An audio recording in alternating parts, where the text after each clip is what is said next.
Bon ben, voilà, l'épisode est sponsorisé par Evian, hein, absolument. Et buvez de l'eau les enfants, c'est important. Bien, bonjour à tous, c'est Mathieu. On se retrouve sur Kinefit Studio et aujourd'hui j'ai le plaisir de recevoir un chat. Waouh. Un chat, ainsi que Ludovic, qui nous a été chaudement recommandé par Joachim lors du dernier épisode. Donc Joachim est vraiment passionné de muscu, on peut même dire un petit peu plus que ça. Tu as déjà fait plusieurs compétitions et tu en prépares une nouvelle. J'espère que tu vas pouvoir nous en dire un petit peu plus sur les secrets de la compétition et les préparatifs également, comment ça se passe, tout ça. Pour commencer, tu pourrais te présenter, tu nous racontes un petit peu ce que tu fais, ton parcours. Etc. Donc moi c'est Ludovic, hein, le passionné de muscu. T'as dit Joachim. Donc moi c'est Ludovic. A priori ça fait combien de temps? Maintenant ça va être ma 10e année de muscu, je pense, actuellement. J'ai fait des compétitions dès ma 3e année. J'ai gagné ma première compétition d'ailleurs. Quoi dire, j'aime beaucoup la musculation et je me suis aussi mis au powerlifting. Qu'est-ce que j'aime dans la musculation? Dans la musculation, j'aime la morpho. En fait, c'est ce que j'aime bien. Je trouve que le bodybuilding, c'est intéressant parce qu'en vrai, le seul truc à prendre en compte, c'est de la mécanique de base. Et c'est ce que les gens ne prennent pas en compte d'ailleurs. Donc, quand tu fais un curl biceps, tu as juste un bras de levier. Tu fais un curl avec 10 kg, si ton bras fait 50 cm, tu soulèves 5 kg. C'est con, mais c'est basique. Et, c'est un peu les bases qui font tout finalement. Ouais, c'est clair que c'est ultra intéressant hein, du point de vue biomécanique. C'est vrai que moi j'ai eu l'occasion d'aller un petit peu dans les détails là-dedans avec les cours d'ANAD de bioméca. Mais toi alors justement, tu vas nous expliquer un peu comment tu as pu te former dans le domaine. Et alors quel a été ton déclic? Qu'est-ce qui a fait que tu as commencé la muscu? J'ai commencé la muscu parce que je faisais mon baptême étudiant. Et on va pas se cacher, quand tu fais ton baptême étudiant, tu bois de la carapylise, ce qui est extrêmement dégueulasse, mais aussi extrêmement calorique. Donc quand tu fais des soirées et que tu termines bourré tout le temps, tu finis par prendre du gras. Ouais. Alors déjà que j'avais pas super confiance en moi et que niveau filles c'était pas top, je m'étais dit si je peux pas m'aimer moi, c'est pas les filles qui vont m'aimer, tu vois. Donc je me suis regardé dans le miroir, premier degré, et je me suis dit dans 3 ans frère, tu fais une compète. Et je me suis ouais à fond. Donc j'ai commencé, mais le problème c'est que moi je suis quelqu'un de très perfectionniste.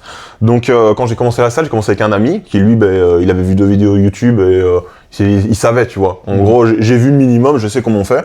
Mais moi ça me convenait pas. Et donc en fait j'ai acheté tout ce qui était de Lavier, Gundy, la méthode de Lavier, guide de la préparation physique, j'ai oublié l'auteur. Enfin, j'essaie de lire un maximum de trucs, mais j'ai aussi regardé beaucoup de vidéos YouTube. Donc à l'époque, c'était quoi? C'était Nassim, c'était Lucas Gouif, Shredded, Shredded Forever. En fait, c'était tout le fit game actuel, même type Bone Shape, hein, finalement. Il y a plein de choses qu'il fallait pas retenir, mais finalement, c'était une bonne base. Hein. C'était une porte d'entrée, C'était une bonne base, ouais. Puis il y avait aussi Eric, allez, le tout grand, là, qui a fait aussi beaucoup de... Tu vois pas Super Physique. Ah oui, il s'appelle Eric? Non, c'est pas Eric. Tu m'as fait perdre son nom. Bah voilà. Tu m'as fait perdre son nom. Donc ce n'est pas Eric Flag, mais en tout cas c'en est un autre. Non, c'est pas le même. Mais, et alors, donc tu as pu commencer comme ça tout doucement, et au bout de 3 ans, donc tu as fait ta première compétition, ça c'est un truc de fou. Les salles sont remplies de monde, on a tous commencé la muscu à un moment donné, il y en a qui ont arrêté plus vite que d'autres, et très peu sont ceux à être allés sur une scène, quoi. Oui, mais comment dire? En fait, on va dire que quand j'ai commencé la muscu, typiquement, je t'ai dit, j'ai commencé pour des raisons de physique, et j'étais pas le plus tendre avec moi. C'est-à-dire qu'en fait, je savais me faire mal. C'est un peu con, mais finalement, j'ai progressé dans la souffrance. Et donc finalement, au bout de 3 ans, j'ai fait une compétition. Maintenant, je faisais 70 kilos, un petit peu plus léger du coup, mais 70 kilos pour 1m75, parce qu'en vrai, déjà raisonnable pour 3 ans. Mais à savoir que pendant 3 ans, en vrai, j'ai largement trop peu mangé. Parce que justement, en fait, je baignais dans Lucas Gouif, etc. Le mec, il me disait dans ses vidéos YouTube qu'il mangeait 2000 calories par jour, que c'était beaucoup. Et moi, j'étais là, frérot, je fais 1m75. À l'époque, j'avais quel âge? J'avais 19 ans. Non, oui, c'est 19 ans, bah oui. Je fais X temps de muscu, c'est impossible que je mange autant que toi, voire plus. Pour moi, ça me paraissait incohérent. Et donc finalement, j'ai mangé pendant trop longtemps, mais beaucoup trop peu. Donc finalement, au bout de 3 ans, en fait, ce qui m'a fait gagner, c'était que j'étais déchiqueté. Mais maintenant, au niveau masse musculaire, j'ai pas gagné plus de masse musculaire dans ma vie, quoi. Enfin, c'était contre-productif. Mais j'ai fini sec. Ouais, ça, c'est déjà bien. C'est déjà un bon début. Donc, t'as pas eu trop de mal à sécher pour la première compétition? Non, en fait, je t'avoue.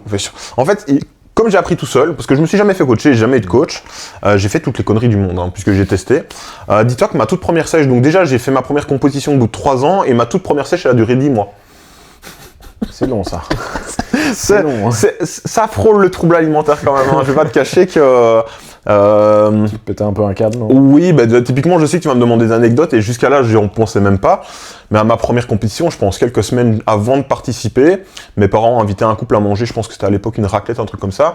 Mais moi, dis-toi qu'à l'époque, niveau calories, si j'étais à mon total calorique, je mangeais pas une tomate supplémentaire, quoi. J'étais matrixé, quoi. Et vraiment, ils invitent ses amis, ils mangent, ils font le repas. Je me suis mis dans ma chambre histoire de m'éloigner de ça et de pas avoir envie de manger, mais ça faisait des mois que j'étais en sèche. Dis-toi qu'à la fin, j'ai chialé. J'étais tout seul dans ma chambre, j'ai pleuré. Et j'ai fini littéralement à bouffer l'armoire de biscuits avec la cuillère de Nutella en bouche, tu vois ce que je veux dire? Ouais. C'est pour ça que j'ai une mentalité qui fait que je suis raisonnable et que je sais me remettre en question. Donc évidemment, grâce à mon entourage en plus, j'ai évité les troubles de comportement alimentaire, mais j'aurais été légèrement plus faible psychologiquement. Je terminais en psychiatrie, je pense. Non, vraiment. Mais c'est clair que ouais, des histoires comme ça, les mecs qui pètent des câbles pendant les diètes, ça il y en a plein sur internet. C'est vrai que ça peut vraiment être un fléau si on s'y prend mal, c'est clair. Mais le problème c'est qu'il y a diète et en fait on peut résumer les choses en disant un déficit calorique tu perds du poids et c'est la pure vérité. Mais ce que j'ai trop longtemps pas pris en compte, c'est qu'aussi un métabolisme, ça s'entretient. C'est-à-dire que manger moins c'est bien, mais à un moment ton métabolisme il va se mettre en sécurité. Alors effectivement il n'y a pas de gros blocage comme les gens disent, c'est pas du jour au lendemain tu vas arrêter de perdre du poids, mais ton taux de cortisol va augmenter, tu vas commencer à avoir plus de stress, tu vas dérégler ta leptine, tout ce qui est hormone de la satiété, ça va partir en vrille et finalement si tu n'entretiens pas ton métabolisme à un moment en mangeant plus, tu vas perdre du muscle, tu vas pas forcément perdre plus de gras, tu vas peut-être même en prendre. Finalement, ça part un peu en cacahuète. Bah ça, après, c'est typique. Ceux qui du jour au lendemain ne mangent plus rien.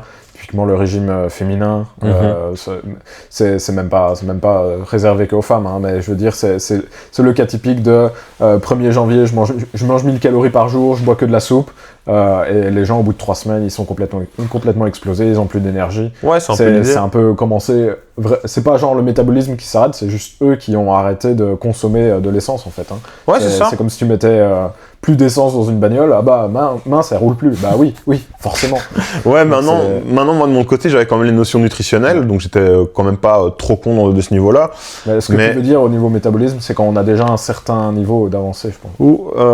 Oui, non, c'est même pas ça que je voulais dire, c'est qu'en fait, d'un point de vue métabolique, je me suis mis la misère, donc comme je te dis, je mangeais pas une tomate en plus parce que je voulais pas la manger, donc j'avais cette rigueur. Mais typiquement, c'est toujours la course du je perds plus de poids, je fais plus de cardio. Et encore, je ne faisais pas de cardio parce que moi j'ai toujours été anti-cardio. Mais vraiment, vraiment, je trouve ça complètement con. C'est fondamental. Mais je faisais tout à pied en fait, parce que j'étais jeune, j'avais pas de voiture. Mais quand je te dis que je faisais tout à pied, je faisais des kilomètres et des kilomètres. Lucas Guif style. 15 000 fissure, 15 000 pas. Mais vraiment, je terminais des journées avec des taux de pas astronomiques et je bouffais pas plus en fait. Ouais, d'accord. Donc finalement, en fait, je m'épuisais. Et ce qui est le pire là-dedans, c'est qu'en fait, dans ta vie, tu sens qu'il y a un truc qui part un peu en couille, parce qu'en plus, t'as plus de testo, vraiment. Ma testo libre, j'avais été voir l'endocrinologue par après, c'était 70 piges, déjà, j'avais pas de copine, donc déjà, j'avais pas envie de ken, mais en plus, du coup, j'avais pas envie de trouver de copine, parce que j'avais quand même pas envie de ken. Mais vraiment, tu pars un coup, et en fait, sur l'instant T, tu te dis, non, je vais bien, parce que je fais mon sport, etc. Mais finalement, une fois que tu retrouves un point d'équilibre, tu te dis, mais en fait, ma vie, c'était de la merde. C'était pas drôle, en fait. Je vais juste retoucher au micro parce que j'ai pas envie qu'il frotte. Ça y est, ça devient tactile, ça devient. Ça y est. Et il était temps. Le canapé. Je peux faire pareil. Okay. Alors parle-nous un petit peu de ton entraînement pour ta préparation. Comment ça va se diviser? Donc c'est pour le mois de mars? De ma préparation actuelle. Oui, donc là c'est mars. J'aimerais bien refaire Colmar. Enfin, je pense refaire Colmar. Le problème, c'est que pour le moment, je suis un peu une girouette et j'ai du mal à me fixer un objectif clair et précis dans le sens où est-ce que je me fais un peu violence et est-ce que je tente des compétitions qui pourraient me donner une carte pro, même si j'ai pas la morphologie pour faire vraiment faire quelque chose en pro, ou est-ce que je me contente de faire Colmar parce que c'est rigolo, parce que c'est une chouette compétition. Est-ce que je fais les deux? J'en sais rien. Mais a priori, la première deadline, ce serait Colmar, ouais. Ok. Alors comment tu te prépares pour ça? Donc tu vas faire encore un peu de masse avant de sécher? Oui, c'est exactement ce que je fais pour le moment, mais le problème c'est que de nouveau, comme je te dis, j'ai toujours très très peu mangé. Et j'ai toujours trouvé que les gens qui me disaient qu'ils avaient du mal à manger, ça me faisait rire, parce que je t'avais écoute frérot, moi je me mets à table, au chinois à volonté, je mange 15 000 calories, tu vois. Et c'était la vérité, parce que comme je dis, mon taux de leptine était déréglé. Et en fait, maintenant qu'en fait j'ai repris un métabolisme correct et que je mange assez, manger devient pénible. Genre vraiment, je suis en train de trouver des astuces pour manger plus, parce que là, j'aimerais faire de la masse jusqu'à fin décembre pour après repartir sur mon cut. Et encore, moi, c'est de la masse relativement clean. Mais franchement, j'ai du mal à manger. J'ai du mal à manger. J'étais un spécialiste de la sèche, mais pas de la prise de masse en tout cas. C'est complètement ahurissant. Parce que je suis petit, moi. Du coup, peut-être que j'ai pas assez évolué en sport, mais du coup, si je veux pas ressembler à un tas de merde, je dois pas dépasser 2000, 2200 quoi. Non, sinon, je suis en train de viser les 4500 là et je t'avoue j'arrive pas. Non, j'arrive pas. C'est vrai que de mon point de vue, on se dit oh putain le rêve 4000 calories par jour. Mais je t'avoue que je me suis toujours dit ça en fait. Hein. Ça doit être une malédiction. En fait. Je me suis toujours dit ça. Tous les jours. Mais les gars, moi j'ai envie de manger comme vous, tu vois vraiment. Mais mes potes, j'ai des potes dans le power, etc. Ils tapent des calories, mais c'est impressionnant. Et moi je mangeais pas assez. Et je me disais mais en fait mon rêve c'est de manger comme vous, mais j'ai plus envie de manger comme eux en fait. J'aimerais bien manger des glaçons, ça marche. C'est Tango, hein, le strongman. Je sais pas si tu oui, Tango. Que putain, lui aussi, il doit bouffer des quantités, mais c'est. Ouais, mais franchement, c'est déconné quoi. On m'a conseillé, je viens de m'y mettre, c'est de boire plus de lait, 1 litre de lait par jour, pour augmenter juste les cales sans augmenter trop le lipide. Et franchement, ça marche bien, tu vois. J'ai commencé aujourd'hui. Non, pas du lait entier, justement, pour éviter d'avoir trop de lipides, du lait demi-écrémé. Okay. Ouais. Et ça amène tant que ça, 1 litre de lait? Je pense que c'est 70 cales au 100 ml, un peu moins même. Je pense que le demi-écrémé, c'est 47 cales. Ah ouais, mais là, en glaire tu fais t'as 500 cales, quoi. Ouais, et c'est beaucoup de prot, qu'en vrai, c'est avantageux. Ouais, et puis c'est plus vite bu que manger 5 bananes, quoi. Ouais, c'est ça. Ouais. Enfin, encore faut-il avoir envie de manger 5 bananes. Ouais, c'est bien son truc. Et alors, tu nous parles un petit peu de power. T'as dit que t'en as fait. Tu en fais toujours? C'est quoi tes perfs actuellement? Mais en fait, c'est justement ça. Le problème de mon côté girouette, c'est que je sais pertinemment que si je veux faire une carte pro, il faudrait vraiment que je me spécialise et que je reste focus dans mes entraînements ou vraiment mettre de l'intensité là où il faut. Typiquement, moi j'aimerais bien essayer de rattraper ma chaîne postérieure, même si elle est pas... J'ai rien qui est vraiment à la ramasse, mais tout peut progresser. Donc ma chaîne postérieure, mon grand dorsal, continuer à prendre du volume sur les pecs et les épaules. Mais typiquement, je m'obstine toujours à faire du deadlift pour pour la séance chaîne post, à faire du bench et à faire du squat. Alors autant le squat et le bench, ça me réussit plutôt bien. Autant, en vérité, le deadlift, tu peux mettre 300 kg, tu prends pas plus de muscles. C'est une vérité générale, en fait, c'est que je m'obstine, mais ça ne fait pas prendre de muscles. Donc, le premier exo de ma séance, je me crame pour après faire quelque chose de moins bien. Je pousse toujours autant, surtout que j'ai un système nerveux assez incroyable. C'est peut-être mon point fort génétique, c'est pas les muscles, c'est le nerveux.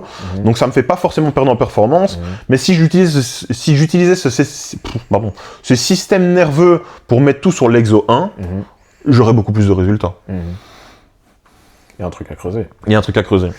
Mais donc, du coup, j'ai fait du power l'année passée et l'année d'avant. J'ai pas longtemps fait du power. Hein. Enfin, j'en ai pas fait pendant longtemps. C'était juste que je voulais tester, ça me plaît toujours bien. Qu'est-ce que je fais? Au deadlift, je fais 307,5. En RM, c'est toutes mes meilleures performances. Hein. Donc 307,5 au deadlift. J'ai fait 255,5 au squat, et j'ai fait 165 au bench. Putain, c'est propre. Hein. Mais justement, c'est pas si propre que ça. C'est déjà bien, quoi. C'est déjà fou, en fait, hein, d'imaginer des perfs pareils. Mais c'est pas mal, hein. De nouveau, le problème, c'est que toi, tu trouves ça impressionnant, et moi, mon petit côté, un peu, je me dévalue tout le temps, c'est que pour moi, c'est de la merde. Parce que typiquement... T'es pas satisfait, quoi. Non, mais typiquement, dans la catégorie de moins de 100 kg, parce que quand j'ai fait ça, j'avais repris un petit peu de poids, parce que je n'allais pas me limiter, ça valait pas la peine. Et j'étais sous les 100 kg, et des mecs sous les 100 kg, ils ont des totaux de débiles. Je sais même pas quoi dire, c'est des totaux de débiles, et c'est que le mec, il va te bench 180 au grand minimum, il va te deadlift plus que 300, et au squat, oublie-moi, quoi. Au squat, ils sont à 280, tu vois. Non, c'est ça, le fameux 666 au total. Maintenant, moi, ma première compétition de power, je l'ai fait sans ceinture et sans genouillère, ce qui était très rigolo, parce que du coup, tu les vois tous débarquer, t'as envie de dire que c'est des astronautes, Et en finalité, toi, tu viens et tu fais un truc raisonnable, tu vois. C'était pas le meilleur, mais t'as les jus sont comme là. Attention, c'est bon. Donc juste pour la gloire, c'était un truc à tester. Mais de nouveau, tu peux pas. J'ai envie d'être bon en tout et finalement, je suis bon en rien. Non, t'es pas bon en rien, mais je vois ce que tu veux dire. Oui, c'est moyen en tout, c'est ça. Ouais, c'est ça. Ouais. Mais bon, t'es déjà au-dessus de la moyenne de Monsieur, Madame, tout le monde, ça c'est certain. Mais le problème, c'est est-ce qu'être au-dessus de la moyenne, ça suffit? Tu vois ce que je veux dire? Parce que si tu compares à Gérard qui vient 3 fois à la salle, t'es meilleur que Gérard. Donc tu peux arrêter la salle. Mais pour parler du système nerveux, puisque y a quand même, puisque tu dis que ce serait probablement ta force, et c'est vrai que ça c'est un truc qui m'a quand même fait halluciner. Quand on a fait connaissance, tu m'as dit que tu t'entraînais 7 jours semaine. Ah oui, je viens seulement. Combien de temps? Je viens 2 heures. Je viens seulement d'arrêter il y a 2 mois d'ici de m'entraîner 7 jours sur 7. Ouais. Depuis ça fait 10 ans. Hein. Ça faisait 10 ans que je m'entraînais 7 jours. Et quand je te dis que j'ai pas raté de séance, je pourrais te donner mon compte Basic Fit et vérifier les séances. Je ne ratais pas de séance. Moi, la seule séance que je ratais, c'était Nouvel An quand c'était fermé, tu vois. La seule pause longue que j'ai fait, c'est quand je m'étais pété la main au bout de 4 ans. Je m'étais pété la main et j'avais dû arrêter. Et encore, j'avais même pas arrêté, je faisais juste les jambes. Donc j'ai raté plusieurs séances. Du coup, là, clairement aussi, ça montre ce qu'il faut comme engagement également pour avoir des résultats comme tu as, quoi. Oui et non, parce que de nouveau... Tu mangeais pas assez pendant 3 ans. Déjà, j'ai pas mangé assez. Donc, en fait, c'est pour ça que je dis que j'ai un système nerveux incroyable. C'est que déjà, j'ai progressé en mangeant trop peu. Alors que le 3/4 des gens, ils seraient cramés. Je pouvais taper des 1 RM toutes les séances et progresser quand même. Alors que quelqu'un de normal, il serait cramé. Et en fait, en finalité, c'était largement contre-productif. Et j'aurais pu avoir plus avec moins. C'est-à-dire que j'étais tout le temps à 100% sur 7 jours sur 7, mais tu te rends bien compte que si tu es à 100% tout le temps, c'est que tu l'es jamais vraiment. Et c'est quelque chose que j'ai réalisé récemment, tu vois. C'est que oui, je me mettais la misère, oui, j'étais tout le temps en PLS, je mettais 100%, mais finalement, si tu mets 2 jours de repos dans ta séance, ton 100%, c'est plus le même. Tu vois?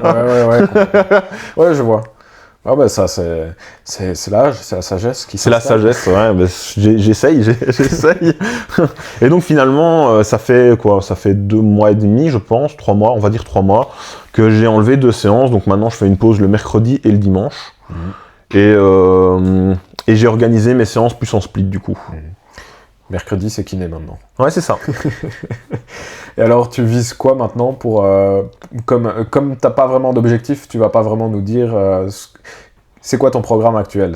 Tu essaies de rattraper quoi? Tu nous as dit un petit peu chaîne post. Tu fais comment pour travailler ça? C'est-à-dire comment travailler ça?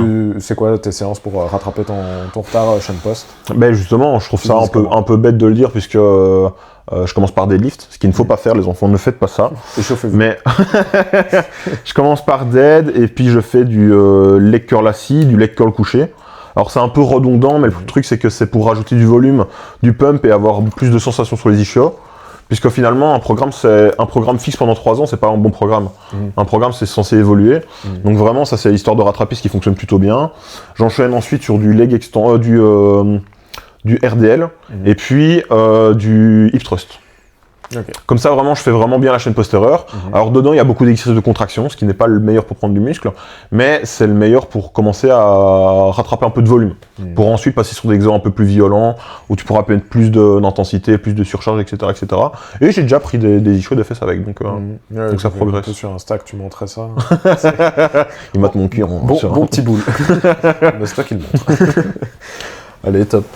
Tu pourrais nous raconter un petit peu comment ça s'organise, tes cuts, maintenant que tu as un peu d'expérience, combien de temps tu réserves et comment ça se passe?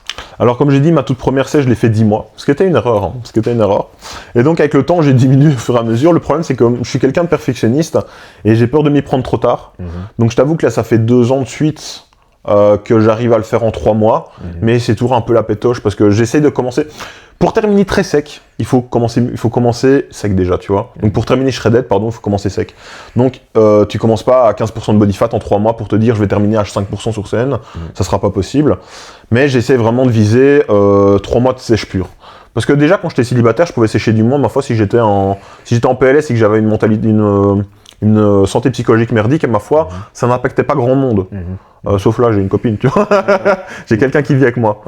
Bien que je te cache pas que les 10 premiers mois de sèche pour ma première compétition, mes parents se sont demandé où ils étaient tombés. Hein. problème, c'est que tu peux faire ce que tu veux quand tu mets dans ton corps dans un état de stress pareil. À un moment, tu deviens désagréable, même tu fais pas exprès, tu vois. T'as envie de bouffer tout le monde, tu réponds pas bien. Et je m'en rendais compte, tu vois, mais vraiment, t'es sur les nerfs. Et même le boulot, hein. Ah, ma première compétition, mon collègue, il a pas rigolé. Hein. Ouais, j'imagine, je vois le truc. Il y a ton chat qui a envie de... Ouais, c'est pas grave. Il veut faire de la réalisation. Il fera pas de bêtises. Ah non, je suis pas... Je suis pas stressé avec ça. Je pense qu'il a envie de faire des vidéos lui aussi. Il va peut-être ouvrir une chaîne. Et bon, on n'est pas naïf. Tu te donnes un petit coup de main. Est-ce que tu pourrais vraiment, là le but c'est vraiment pas de juger ni d'encourager. C'est vraiment qu'on en parle de manière ouverte. Est-ce que tu peux un petit peu expliquer comment déjà ça se met en place, ce qu'il y a comme produit que tu peux prendre et nous expliquer un peu le rôle que ça peut avoir sans entrer dans les détails. Le but c'est un petit peu de comprendre comment, par exemple, les cyclistes, on sait que c'est de l'EPO, enfin c'était, mais voilà, on sait que le but c'est d'augmenter un maximum l'apport en oxygène dans les muscles. Voilà, donc si toi tu peux nous expliquer comment ça s'articule dans la muscu. En fait, le problème c'est que c'est un peu large dans le sens où les produits dopants en muscu, en fait, il y en a beaucoup trop même. Parce que tu peux tu peux faire ton petit pic, tu peux choisir. Maintenant, tu as les principaux. Le principal de tout, ce sera toujours la testo, parce que tu fais pas de muscu sans testo. Et puis tu as les dérivés. En fait, tous les produits dopants, quasiment tous les stéroïdes anabolisants sont dérivés de la testostérone. Mais le principal, c'est la testostérone. Donc, ma foi, le problème de ta question, c'est que c'est un peu trop vague. C'est-à-dire, à quel niveau, pour qui, pourquoi, comment. Tu vois ce que je veux dire? Alors, parle de toi. Pour moi, actuellement, il faut savoir que j'ai jamais été vraiment dans le dopage, dans le sens où... Enfin, c'est un peu pas clair. Je n'ai jamais été très dans le dopage parce que j'ai pas envie de mourir jeune. Tu vois, j'ai toujours été assez raisonné et raisonnable. Donc, certes, j'utilise des produits, mais jamais en très grosse quantité. Tu nous fais pas une zise? Non, c'est ça. C'est typiquement, j'ai connu l'histoire Ziz, j'avais pas envie d'être un Ziz. Donc j'ai toujours utilisé des doses relativement faibles. D'ailleurs, quand j'allais en compétition, que ce soit de power ou de body, j'expliquais aux gens ce que je prenais, on me disait, mais frère, t'es natif. Vraiment, littéralement, les gens me faisaient, frère, t'es natif. En même temps, tu vas me dire, en compétition de power, ça sent le poney, les gens, ils transpirent le train, c'est aberrant. Mais donc finalement, je prends des molécules relativement safe et pas en très grande quantité. Typiquement, là, pour le moment, c'est le plus gros cycle que j'ai fait, que j'ai fait jusqu'à maintenant. Là, je suis à 800 de test, 500 de Bol D et 700 de Masteron. D'accord. Et ça reste des molécules relativement faibles. Safe. Évidemment, tu as des risques pour tout, surtout au niveau dosage. Maintenant, c'est pas ma première cure. Je sais comment mon corps réagit. Je sais ce que font les... Saute pas, toi.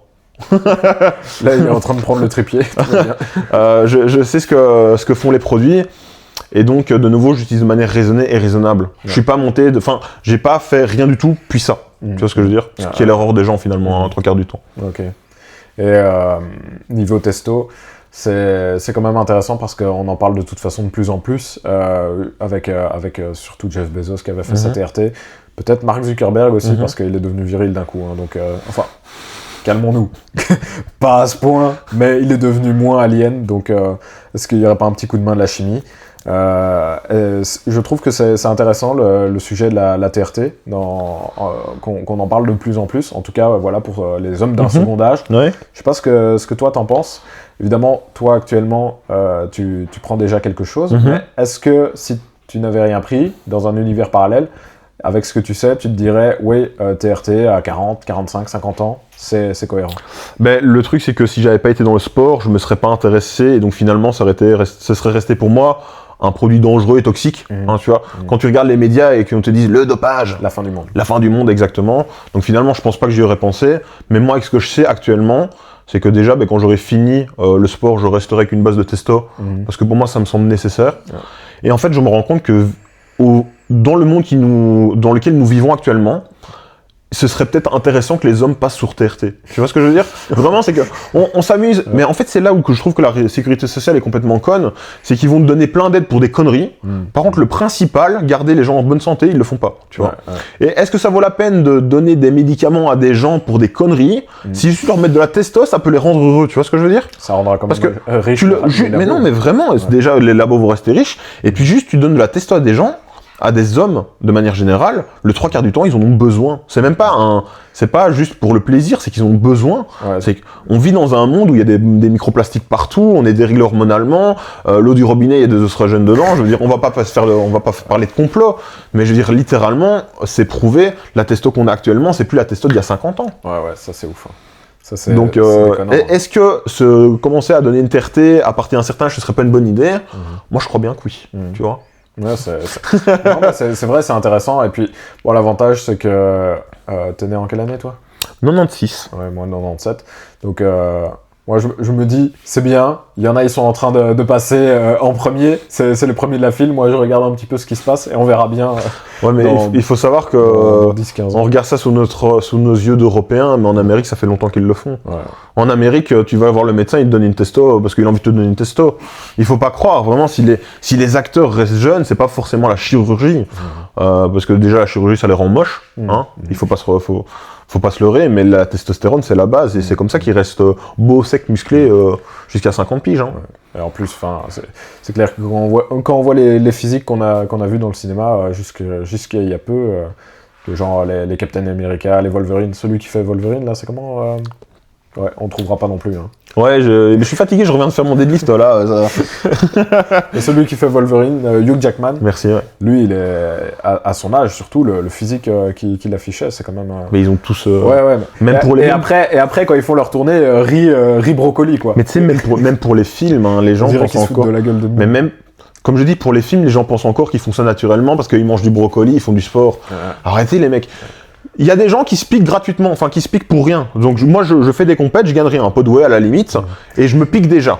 Il y a des gens, tu penses bien que si c'est pour avoir un chèque de plusieurs millions à la fin, Évidemment. ils vont quand même le faire. Enfin, il faut arrêter de se leurrer. Il y en a aucun qui va se dire non, moi je vais rester sur le riz de poulet. Ah non, quand même, ma santé c'est dangereux. En plus, c'est pas comme s'ils faisaient ça comme des singes. Eux, ils ont des gens pour les suivre. Bien sûr, oui. Moi, si je demande une prise de sang au médecin, il va me dire écoute frérot, tu peux mourir dans ton coin, mais m'embête pas trop. Alors que eux, ils ont littéralement des gens pour les suivre. Tu vois. C'est clair. Et alors, tu m'avais dit aussi que, sans aller dans les détails de nouveau, que tu prenais un petit peu pour équilibrer avec la testo des oestrogènes. Est-ce que... Non, je prends pas d'œstrogène. Pardon. J'ai envie de me faire pousser les nichons. Non, j'ai mal compris. Non, en fait, c'est ce que je te disais avec ma cure. Donc en fait, la base de tout, c'est la testostérone. Mais si tu injectes de la testostérone, ça veut dire que tu vas arriver à une dose où ton corps va se dire, en fait, j'ai trop de testo. Et qu'est-ce qu'on fait avec la testo? On fait des œstrogènes. Parce que le corps, il se régule. Il y a la testo, les œstrogènes, c'est un cocktail, c'est vraiment le mélange de tout. Et donc, pour réguler les œstrogènes, pour éviter de choper des seins et d'être sensible, de pleurer devant Bambi, ce que tu fais, c'est que tu essaies de les réguler. Et pour les réguler, il y a plusieurs moyens. Soit tu utilises des anti-aromastases, soit des anti-œstrogènes. En anti-aromastase, ça va casser le cycle et ça va empêcher l'aromatisation du surplus de testo. L'anti-œstrogène, ça s'attaque directement aux œstrogènes. Mais sinon, tu as des produits qui vont réguler ça un peu plus naturellement. Typiquement, le Masteron et le Bonnenon, ce que j'utilise, ont un effet anti-œstrogénique. C'est-à-dire que c'est des mécanismes ultra complexes que je pourrais pas te réexpliquer maintenant sans avoir relu une fiche. Mais en fait, globalement, le Bol-D va prendre la place des œstrogènes, ce qui fait que le corps ne va pas s'amuser à en faire trop, tu vois. Donc je vais garder un taux de testostérone haut, sans avoir trop d'œstrogènes, ce qui fait qu'en fait, je vais rester dans un équilibre et je vais pas avoir envie de pleurer devant Bambi et choper des seins. Tu vois. Ok. Et alors ça, dans la configuration... quarantenaire, cinquantenaire qui fait une TRT, est-ce que c'est nécessaire? Non, ce sera pas nécessaire parce que de nouveau, on parle de doses supraphysiologiques. Alors déjà, une TRT, techniquement, les gens qui vont te dire un peu comme moi, je prends pas grand-chose, je suis sous TRT, c'est un peu des mythos. Parce que déjà, une TRT, techniquement, je pense que, j'ai peur de te dire une bêtise, j'ai pas revérifié, mais je pense que c'est 125 mg toutes les 3 à 4 semaines. D'accord. C'est rien du tout. C'est rien du tout parce que déjà, quelqu'un qui va commencer à prendre des produits pour prendre de la masse musculaire, il va pas être en dessous de 250 mg par semaine. D'accord. Tu vois? Donc tu passes d'un mec qui a pas de testicules à un mec qui en a 20, tu vois? Alors, c'est pas vraiment le même combat. Donc en fait, quelqu'un qui est sous TRT n'aura quasiment pas besoin de régulation. Et le problème, c'est que c'est un peu comme pour tout. Le dopage, c'est la loterie. C'est-à-dire que toi, tu vas t'envoyer 3 grammes de testo, doigt dans le nez, tu fais pas d'œstrogène, tout va bien, ta vie, c'est ta best life. Il y a des gens, ils vont en prendre 10 fois moins, ils vont avoir de l'acné, des furoncles dans le dos comme pas possible, ils vont choper des boubs et faire une dépression.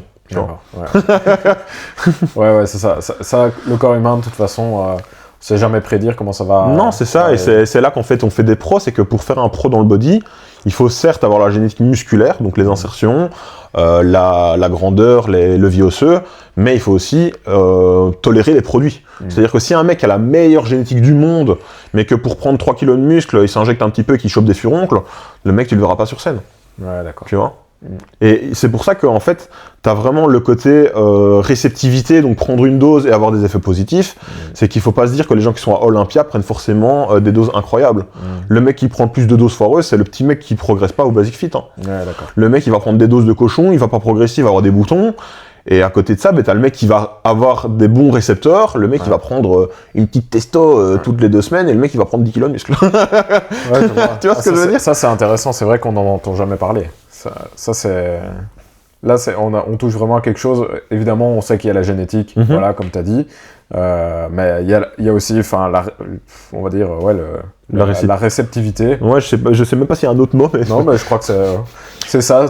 S'il est réceptif ou non, et si il réagit dans le bon sens, quoi. C'est ça, parce qu'il y a, comme je dis, tu as les effets positifs, mais tu as tous les effets négatifs qui vont avec. Et vraiment, si tu as un bon athlète, si tu as une bonne génétique, ben, tu as des côtés positifs, tu n'as pas d'effets négatifs, ou quasiment pas. Vraiment minime. Il y a un mec qui a un petit peu de boutons, ma foi, si tu veux gagner 20 kilos de muscle, tu peux avoir un petit peu de boutons, ça te dérange pas trop, tu vois. Ça me fait penser à Pierre Le Sueur, je crois, qui était passé chez Biomécanique, et qui expliquait ça, en fait, que voilà, 2 personnes égales, taille, poids égales, n'allaient pas, même insertion, même morphologie, n'allaient pas forcément avoir les mêmes résultats, avec le même entraînement, mais juste avec... Enfin, il disait, il y en a plein des dopés dans les salles, on les connaît juste pas, et c'est juste qu'ils ont des résultats de merde, et ils sont pas... Et je crois que même lui se considère comme pas réceptif. C'est vrai? Ouais, je crois, alors qu'il est quand même solide aussi, hein, il a un bon physique. Donc, enfin, dès que c'est un physique un peu au-dessus de la moyenne, on trouve que c'est un bon physique. Mais voilà, j'imagine que pour certaines compétitions, c'est un physique qui ne correspond pas. Et alors, justement, pour revenir aux compétitions, tu nous as dit comment tu t'y prenais, 3 mois à peu près, c'est ce que tu vises, pas plus, pas beaucoup plus en tout cas, pour sécher. Non, j'aimerais bien vraiment terminer ma prise de masse, j'aime pas le terme prise de masse, mais faire ma petite prise de volume jusqu'à décembre, ne pas prendre trop de gras et vraiment partir sur ma sèche, ouais. Sur un délai de 3 mois, ça me paraît bien. Ok. Après Noël. Ouais, bah même pas forcément, mais en fait le truc c'est que je me laisse un petit peu une marge de manœuvre et je préfère commencer entre guillemets un peu en déficit et puis avoir les fêtes, quitte à avoir un peu un total à 0, tu vois ce que je veux dire. La balance est énergétique, hein, t'apportes plus un jour, bah tu apportes un peu moins le lendemain.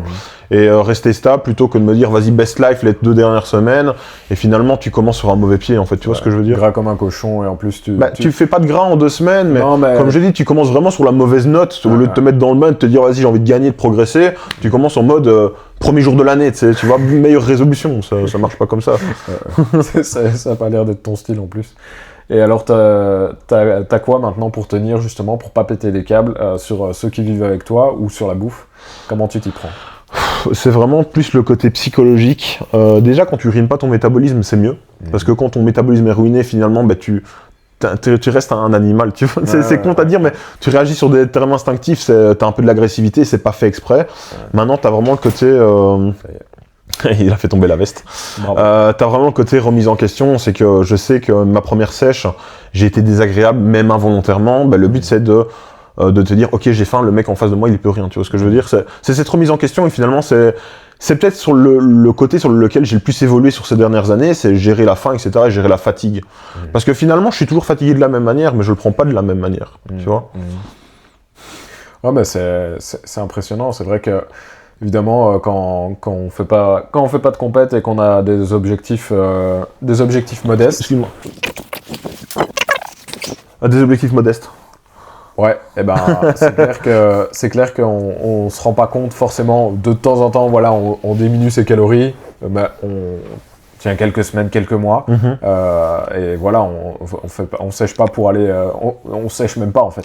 On perd du gras, et c'est vrai que on n'imagine pas ce que c'est vraiment d'avoir faim quand on est... mais je t'avoue qu'en fait, c'est peut-être le truc qui m'exaspère le plus, c'est les gens qui parlent de sèche. Ouais. Ça me frustre. Ça me frustre parce que tu vas me dire, oui, t'es un puriste, tu casses les couilles, les gens font ce qu'ils veulent. Je corrige. Le problème, c'est qu'en fait, les gens, ils veulent perdre 200 grammes, ils parlent d'une sèche.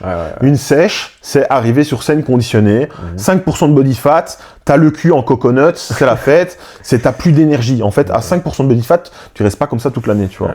Et en fait, c'est là la différence entre un cut et une sèche. C'est que les gens, ils cut, mais le pire, c'est qu'ils cut mal. Parce que le problème, c'est que ils commencent leur sèche, la première semaine, ils font « Oh, j'ai perdu 5 kilos sur mon total, je suis fatigué », tu vois.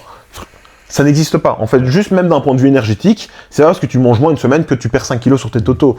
Et le problème, c'est que les gens, ils se cachent derrière ça, ils se disent « Non, je suis en déficit, donc je suis fatigué, donc je suis moins performant et c'est normal. Et c'est pour ça que les gens perdent, entre guillemets, du muscle, qu'ils n'ont pas, entre guillemets, pendant soi-disant leur cut, c'est parce qu'en fait, ils font n'importe quoi. Et quand je te dis qu'ils perdent même pas de muscle, c'est pas péjoratif, c'est que en fait, les mecs qui sont un tour de bras comme ça, ils sont gras comme des cochons. Un tour de gras. Ouais, un tour de gras. Ils perdent un petit peu de gras, ils font ouais, j'ai perdu des bras. Mais frère, t'as pas perdu de masse musculaire, t'as perdu du gras. Un peu de flotte. Tu vois? Et ça là, en fait, toutes ces notions de sèche et de cum, ça me gère, c'est parce qu'en fait, les gens, ils s'envoient dans des délires pas possibles. Et toi, quand tu l'as vécu, tu sais ce que c'est avoir faim. Et tu vois, je vais pas me mettre au niveau d'un mec qui habite au tiers-monde et qui mange pas, tu vois ce que je veux dire. Mais je pense que moi, je peux te dire le droit dans les yeux, je sais ce que c'est la vraie faim. Tu vois ce que je veux dire. C'est vraiment, tu te réveilles la nuit, t'as faim. T'es occupé, tu as faim. Tu penses à la nourriture. Ton corps est affamé, tu es épuisé. Alors, je suis pas en train de dire que c'est une gloire, hein, justement, c'est complètement con, parce que si tu gères bien ta faim et ton cut, ces notions-là, tu ne les connais que tardivement. Mais je peux te dire que je peux me pousser pour avoir faim. Et c'est là où tu fais la différence entre un athlète qui ira loin dans la sèche ou pas, c'est juste la résilience. C'est vraiment se dire, ok, je bouffe pas. Le mental, quoi. T'es épuisé, tu viens de faire une séance de 2 heures, t'as pas de calories, tu bouffes pas. Tu vois ce que je veux dire? Ouais, non, c'est clair. Bon, c'est dommage de plus avoir de calories après. Mais pour te dire, ma toute première sèche, quand je te dis, et encore je l'ai fait ça pendant longtemps, c'est que ma toute première sèche, je pense que les 2 derniers mois, j'étais à 1500 calories par jour.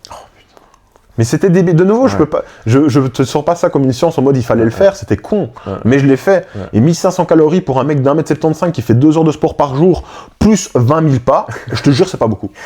Je te jure, c'est pas beaucoup. Littéralement, mon métabolisme était en négatif. C'est-à-dire que là, on n'était même pas sur une perte de poids où j'avais un déficit. C'était que littéralement, je tournais sans énergie.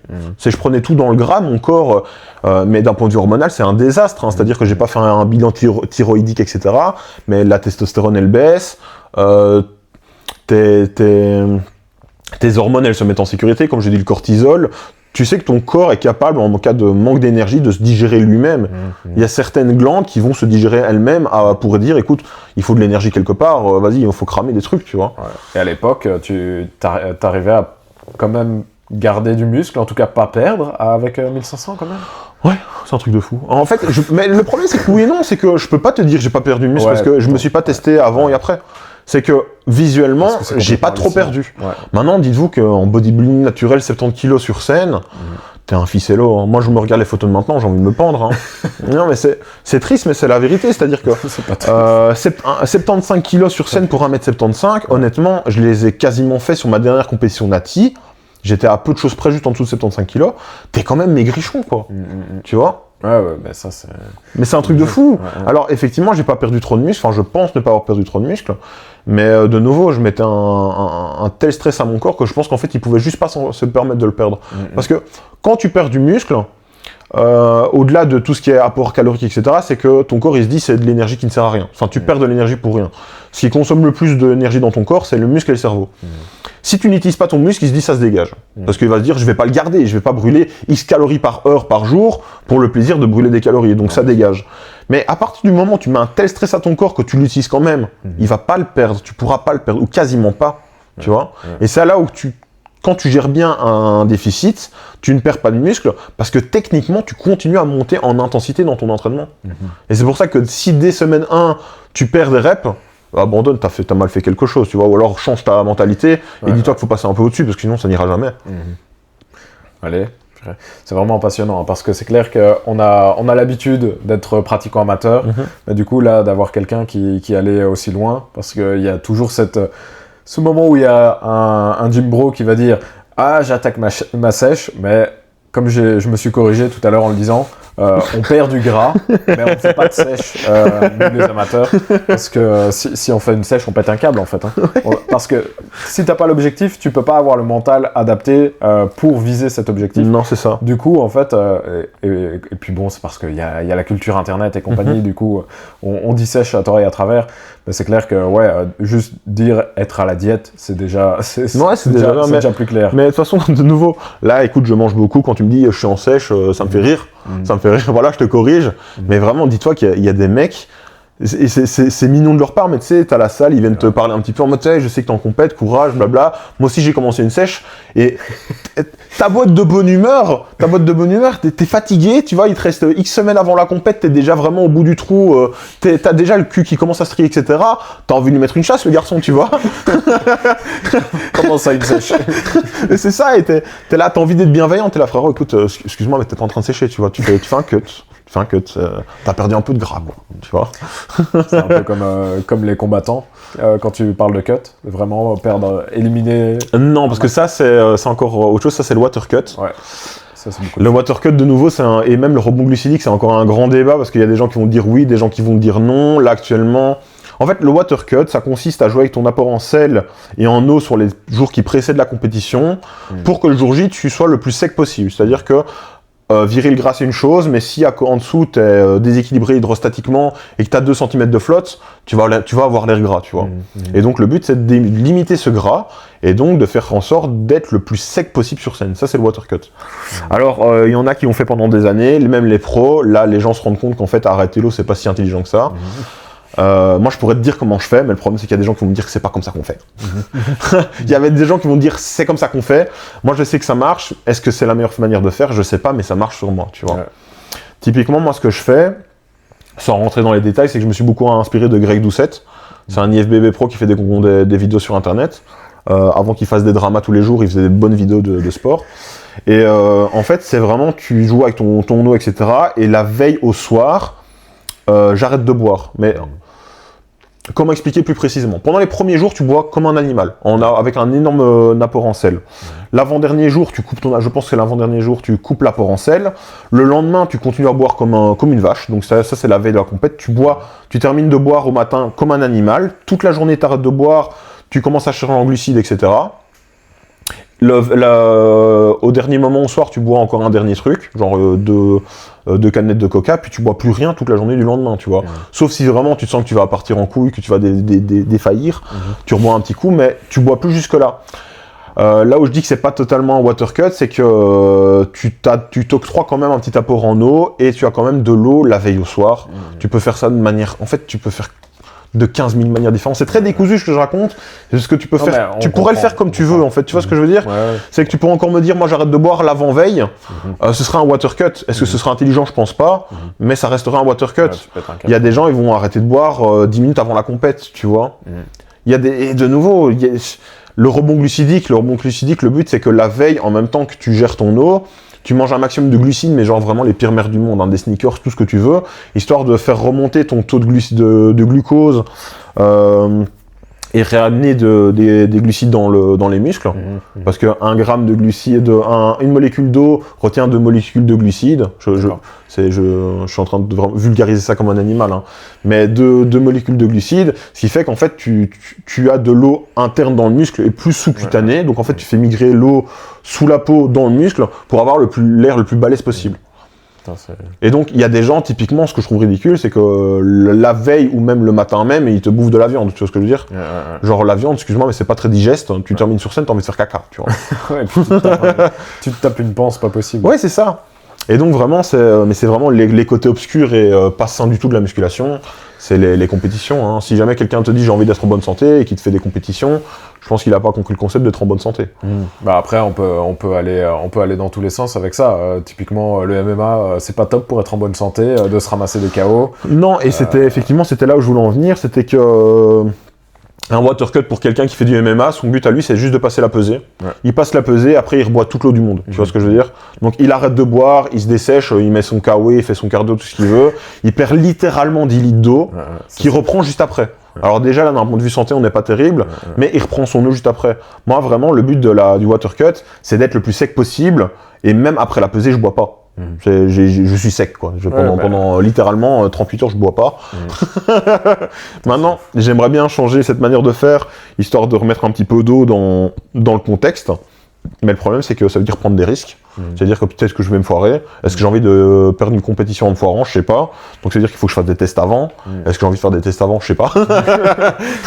Et puis pour tester, il faut être déjà... Ouais, c'est ça. Pour être testé, il faut être bien avancé. Puis faire un water cut, c'est pénible. Tu vois. Ouais, je comprends. Bah, allez, c'est clair que, ouais, comme on disait, point de vue santé, évidemment... Dès que tu frôles la compétition, bah oui, prendre des KO, c'est pas l'idéal. Sécher comme ça, pas boire pendant 38 heures, bah c'est clair que là, t'es un peu dans le désert et t'es à deux doigts de mourir, en fait. Tes reins, ils sont pas très contents. Mais c'est pour ça que j'ai beau utiliser de la testostérone, un truc que j'ai pas envie d'utiliser, c'est les produits qui font faire pipi, les diurétiques. Parce que littéralement, les pires mères, c'est les diurétiques. S'il y a des gens qui sont déjà morts sur scène, c'est à cause de ça. Parce que tu te mets dans un état de condition vraiment... déjà, t'es au bout du rouleau, t'as plus d'énergie, ton eau, c'est dans les pâquerettes, et tu t'es mis encore à pisser ça, tu mets tes reins en péril. Vraiment, je sais déjà qu'en le faisant naturellement, pour mes reins, c'est pas terrible, mais imagine, tu rajoutes en plus de ça un diurétique, mais tu termines en dialyse 2 semaines après, quoi. Enfin, je veux dire, non, mais soyons réalistes. J'allais te demander, en plus, juste avant, tellement tu perds d'eau et tu bois pas, j'allais dire, est-ce qu'il y en a, ils se tapent des pierres aux reins pour les compètes, et toi tu me dis, en fait, il y en a juste qui claquent, du coup, c'est un problème réglé. Maintenant, les gens qui meurent, ça reste assez rare, hein, finalement, mais t'en as déjà sûrement entendu parler aussi, même moi je connais pas les noms, mais je veux dire, là où tu te mets le plus en danger, c'est le jour de la compète, parce que, tu m'excuseras, mais faire un water cut, c'est peut-être le truc le plus con du monde. Enfin, je veux dire, on vit grâce à l'eau. Et si je m'arrêtais de boire de l'eau? Et si je m'arrêtais de boire de l'eau pendant 48 heures, tu vois. Je parle ça en extrême, mais on est un peu dedans, tu vois. Ouais, non, carrément. À mon avis, mon sang, il doit être épais, c'est de la peinture, le truc. Du Nutella. Ouais, vraiment. J'espère que j'ai pas été trop décousu, parce que j'ai essayé d'expliquer plein de trucs. Non, bah c'est... J'avais pas de base. Non, bah, genre, si quelqu'un a compris un truc au water cut, qu'il me le dise, parce que même moi, c'était pas clair. Non, mais... bon, je pense qu'on a une idée, hein, mais c'est clair que là, il y a des choses qu'on n'imagine pas, en fait. Il y a dans le domaine... c'est bon. Je suis pas trop... Ah pardon, je me touchais. Non, mais c'est parce qu'il y a le micro qui va péter un câble, je stresse. Et alors, justement, ça se passe comment, après une compète, quand t'as séché autant, que t'as été dans un état aussi extrême, l'après 1 heure, l'après 6 heures, 12 heures, et... mais c'est justement le problème, et c'est pour ça que j'aimerais bien réguler, trouver une autre technique pour réguler mon eau. C'est que le jour de la compète, il n'y a pas de problème, je suis très sec. C'est-à-dire que vraiment, mon water cut fonctionne très très bien. Le jour de la compète, je suis très sec. J'ai pas encore eu d'histoire où vraiment je fais une petite rétention d'eau. Je suis sec. Le lendemain, je suis sec. Mais je recommence à boire, mon corps il pète un câble. Le problème, c'est que tu es en train de dérégler ton équilibre hydrostatique, tes minéraux ils sont en train de partir en couille, t'as pas bu ton corps pendant 48 heures, ton corps il s'est mis en sécurité, d'un coup tu renvoies 10 litres d'eau parce que t'as soif. Littéralement, la dernière compète que j'ai fait, pendant 2 mois, je pense, j'étais un bibin d'homme. Vraiment, j'étais flotteux, hein, mais flotteux. Alors, toi, tu me vois le lendemain à la salle, tu me dis, ouais, t'es balèze, t'as repris du volume. Oui, j'ai repris du volume, mais c'est de l'eau, quoi. C'est vraiment, et quand je te dis, je reprends de l'eau, c'est flagrant, Maintenant, moi, la chance que j'ai, c'est que d'un point de vue nourriture, c'est que je me régule, mais j'ai déjà vu des athlètes reprendre 10 kilos post-compète, hein, en 1 semaine. Ah ouais. Ouais. Donc dedans, il y a de l'eau, évidemment, mais quand je te dis qu'ils prennent des calories, c'est littéralement, ils ont pris du gras aussi, hein, tu vois. Ouais. Donc moi, j'essaie de pas déconner trop pour histoire de... Mais déjà, pour ma santé, parce que il faut recommencer par palier, mais je t'assure que juste avec le water cut, je me fais partir en couille. Et le problème, c'est que typiquement, si tu veux enchaîner des compètes, le fait d'être flotteux pendant 2 mois, c'est peut-être pas la meilleure idée du monde. Ah ouais, c'est clair. Bah c'est vrai que là, dans ce cas, il y a un intérêt à faire des tests à l'avance. Et comment tu t'y prendrais, à ton avis, pour... Ben, l'intérêt, ce serait de pas couper l'eau. Donc, effectivement, tu peux encore jouer avec l'équilibre hydrostatique, donc amener le sel, etc. Mais faire ça de manière plus raisonnable et raisonnée. Et en vrai, si tu restes avec un petit peu d'eau, normalement, je devrais pas avoir de problème. Le tout est de trouver ce qui correspond de manière individuelle.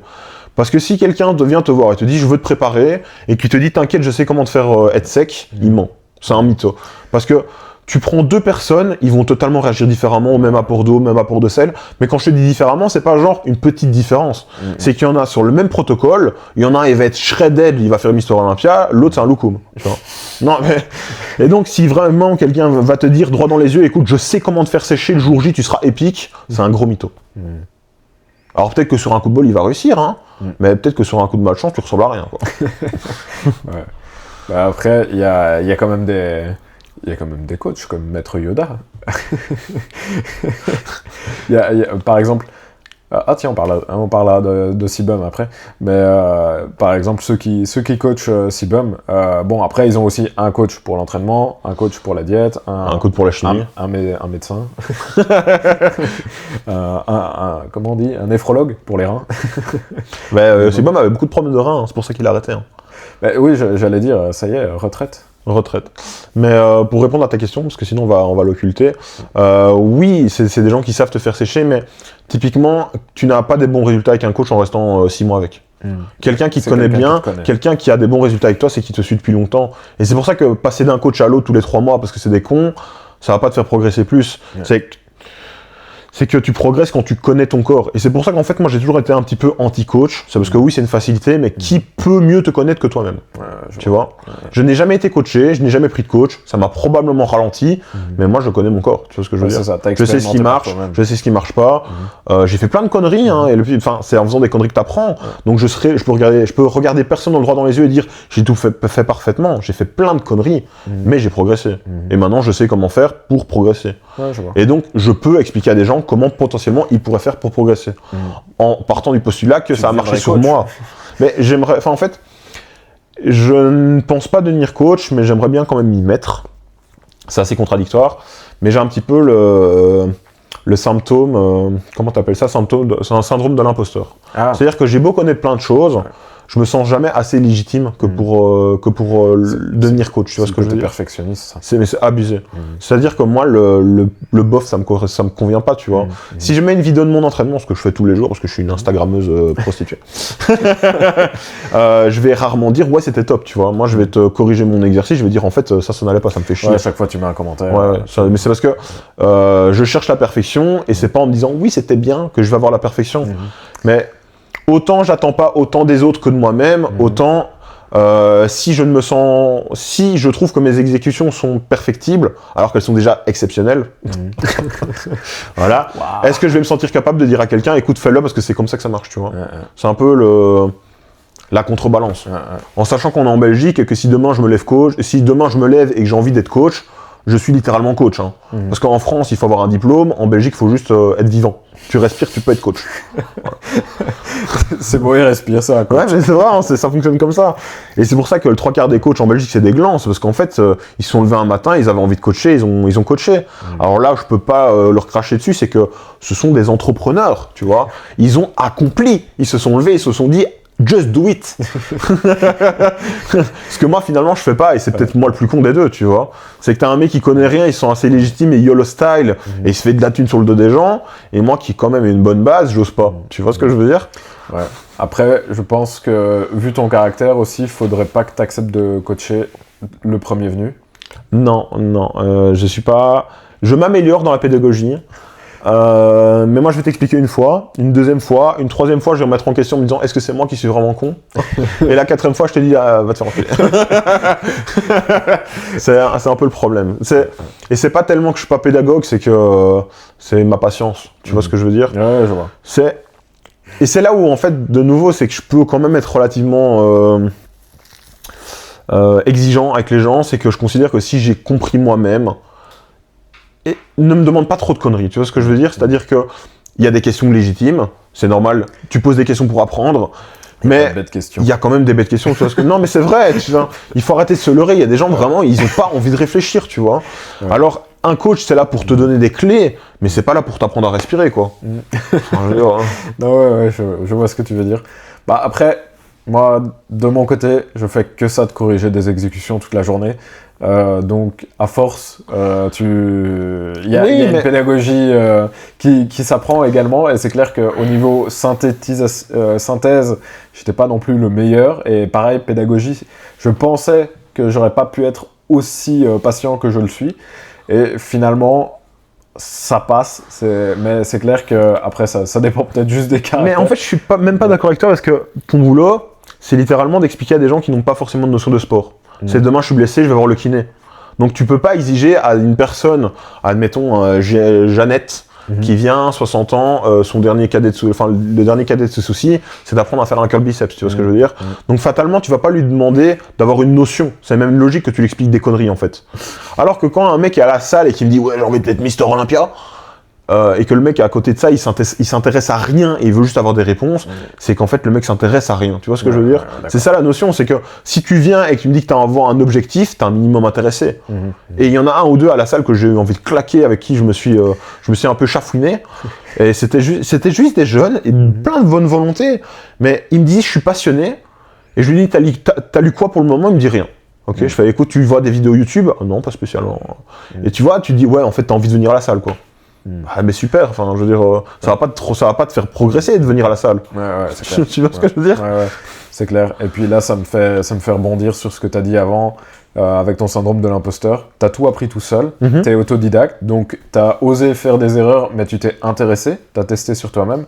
Et là, en fait, tu te heurtes tu te heurterais dans ce cas-là à des gens qui sont pas intéressés du tout, mais là, dans ce cas, c'est juste des gens qui sont pas coachables aussi. Parce que s'ils sont pas intéressés, ça veut dire qu'ils se posent pas des questions. Et en fait, quand tu te poses des questions et que tu cherches les réponses toi-même, tu progresses déjà, en fait.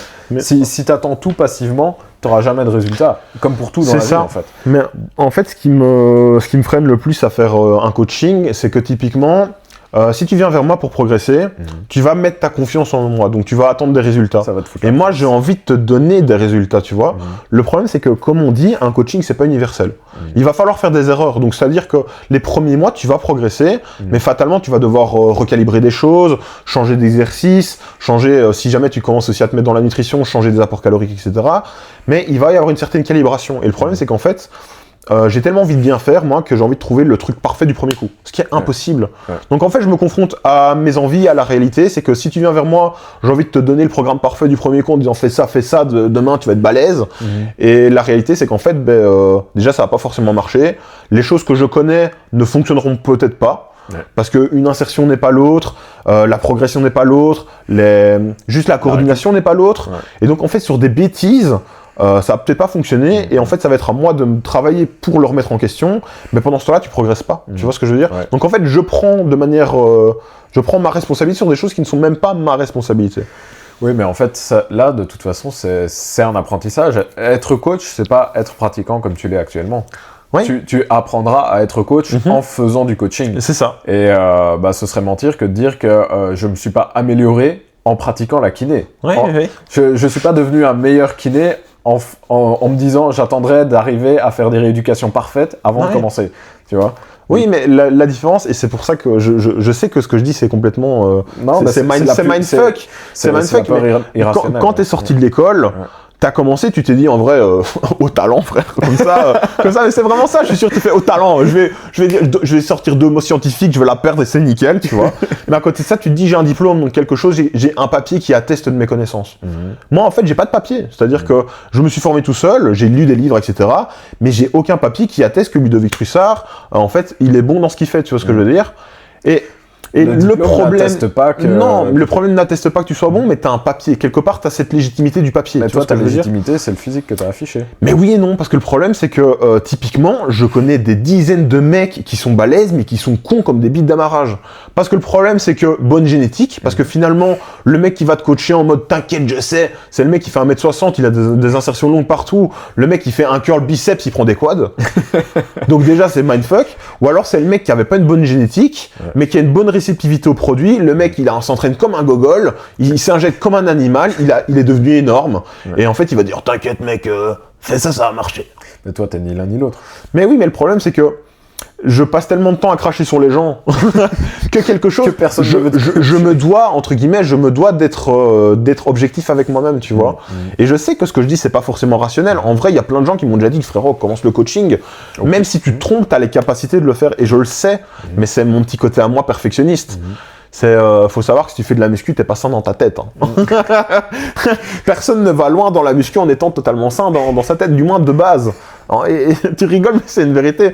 C'est un autre sujet à aborder, c'est que un bon bodybuilder, il commence avec un séquel quelque part, il a envie de combler quelque chose. Et quelqu'un de sain d'esprit ne va pas se dire, ok, les 10 prochaines années de ma vie, je vais faire du bench. Franchement, ça va être cool, je vais faire du bench. De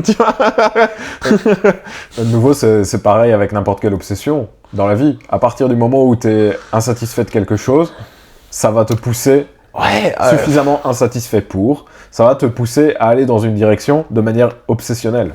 Je suis pas d'accord parce que peut-être que le bodybuilding, il y en a d'autres, parce que typiquement le combat, tu vas comprendre ma corrélation, mais il y a peu de sports où le but c'est de se faire mal. Oui. Il y a un côté sadomasochisme dans l'histoire. Enfin, je veux dire, c'est quand même le sport où plus tu te fais mal sur des séries, plus tu te dis c'est bien, je progresse, tu vois. Alors en boxe, tu as envie de te battre, tu te dis un coup dans la gueule, ça te fait progresser, mais le but c'est quand même d'esquiver les coups. Tu vois ce que je veux dire? Alors qu'en body, tu viens à la salle pour te mettre la misère, tu vois. Et si tu te mets pas la misère à la salle, bon, il n'y a pas ce côté de no pain, no gain, on est bien d'accord, mais si tu te mets pas la misère à la salle, en vrai, c'est que t'es pas vraiment là, tu vois. Les vrais bodybuilders, les mecs, ils viennent pas pour compter les perles. Donc il y a vraiment ce côté de... ce côté farming. D'ailleurs, ça c'était Lucas Guif qui à l'époque l'avait dit, et j'ai jamais été aussi d'accord avec lui, c'est que on fera jamais d'un aussi bon... Un geek ne sera... Je sais plus parler, tu pourras le couper si tu as envie. C'est le meilleur bodybuilder, ce sera le geek de base. Ouais. Parce que le geek de base, il vient, il farme, il recommence. Tu vois ce que je veux dire? Il fait toute sa vie la même chose. Et la muscu, c'est du farming. C'est tu viens, tu fais ton truc, tu prends des XP, tu recommences. Tu vois ce que je veux dire? Mais c'est juste de la répétition. Et quelqu'un de sain mentalement, il fait pas ça. Hein. Je suis désolé, mais j'insiste là-dessus. C'est que si tu es stable mentalement, tu t'amuses pas pendant les 10 prochaines années à faire du bench, à faire du squat et à te dire j'ai gagné une rep. Non mais soyons clairs. Ouais, c'est clair. Ça te dit qu'on fasse un petit pour ou contre pour se marrer? Ouais, si tu veux. Pour ou contre la retraite de Sibum? Bah pour et contre.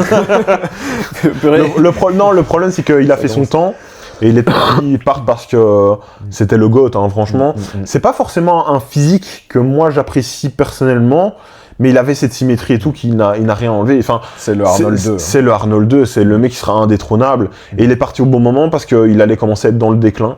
Honnêtement, il pouvait pas faire mieux. Et donc, il était temps qu'il parte. Il part sur une note positive. C'est bien. Il est parti quand il fallait. Ouais, c'est ça. Mais maintenant, quand tu regardes, la relève n'est pas là. Hein. La relève, elle est ridicule. Oui, j'ai vu que ça rageait un petit peu sur la dernière compète.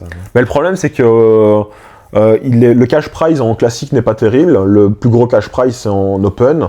Les open, ils ressemblent à rien. Ils ne ressemblent plus à rien. C'est à peine s'ils sont secs. Vraiment, c'est ridicule.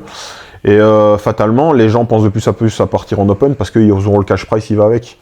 Et le classique, en vrai, des bonnes morphologies classiques, il n'y en a plus vraiment des nouvelles. C'est-à-dire, il y a assez peu de renouvellement dans la jeunesse. Donc, les physiques qui étaient là il y a 5 ans, c'est toujours les mêmes. Et il y a un moment, tu es dans le déclin. Et ces gens-là sont déjà dans le déclin, tu vois. Le physique à 5 ans, il était mieux que le physique de maintenant.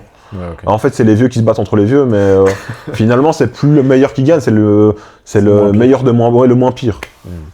Pour ou contre le cardio pour sécher? Contre. Donc. Contre, mais pour. Je n'ai jamais fait de sèche en faisant beaucoup de cardio. Si je pense que j'en ai fait une, si je mentirais, j'en ai fait une, c'était pas le plus gros délire de mon existence, c'est-à-dire que je me levais le matin, je faisais mon vélo elliptique avant d'aller au boulot. C'était pas un grand plaisir, alors il faut voir ça comme un outil. Si tu peux t'en passer, tu peux t'en passer. Le problème et tout, c'est que tu as quand même les à côté. Du cardio, c'est un meilleur cœur. Si jamais tu prends des stéros, c'est bien d'avoir du cardio. Même si tu ne prends pas de stéros, c'est bien d'avoir du cardio. Donc, ne fût-ce que pour le côté santé du cœur, ça peut être intéressant. Maintenant, entre le mec qui fait 15 minutes de cardio et le mec qui fait 2 heures, le mec qui fait 2 heures, je sais pas comment ce qu'il tient à la vie. Mais moi, personnellement, j'aurais déjà envie de me suicider plusieurs fois. Mais je n'ai jamais utilisé de cardio pour sécher parce que c'est toujours une histoire de calories entrantes et calories sortantes. Y a des gens, ils vont préférer manger un Snickers à 200 calories le matin et faire 200 calories de cardio au soir. Moi, je bouffe pas le Snickers, tu vois ce que je veux dire? Ouais, c'est du temps gagné. Ouais, c'est ça. Un Snickers, ça se mange littéralement en 10 secondes. Et encore, j'arrondis aux chiffres supérieurs. Un Snickers, tu le gobes, tu le mets dans ta bouche, tu l'as avalé. Ouais. Excuse-moi, ça vaut pas 30 minutes de cardio pour moi. Non, c'est pas rentable. Pour ou contre les coachs en ligne? Ça dépend du coach. Donc pour toi, à distance, on peut quand même assurer un bon coaching? Tu peux assurer un bon coaching du moment que le mec te demande des vidéos et qu'il corrige tes exécutions.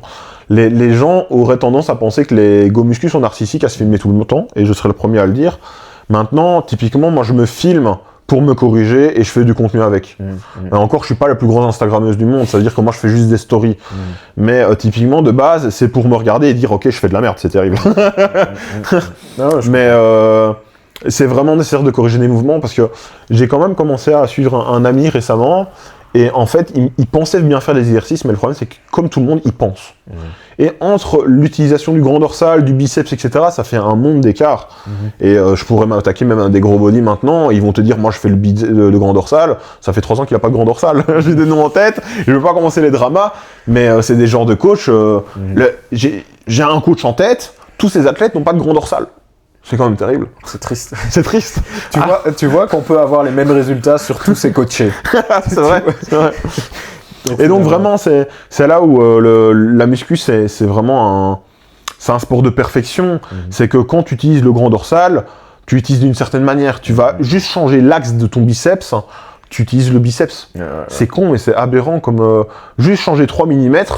Il y a des gens, je m'amuse à les embêter en salle, c'est mes amis, mais je les corrige un petit peu. Il y a des fois, ils me regardent comme si j'étais un uberlu en mode ferme ta gueule. En vrai, je le fais quand même. Mais juste changer l'axe, ça change tout en fait. Et après, ils me font, oh, c'est fou, tu vois. Ça, des fois, juste le coude un peu plus à l'arrière, quoi. Ça... Mais des rotations, juste juste le mouvement en lui-même, tu vois. Quand tu fais le grand dorsal, je vais mettre de profil, tu commences à tirer et les gens s'arrêtent là. Mais la fonction du grand dorsal, c'est quand même... Une rétropulsion. Merci, tu vois, j'entends les termes de spécialiste. C'est quand même ce mouvement-ci. Donc si tu t'arrêtes là, finalement, tu n'as jamais en contraction totale ton grand dorsal.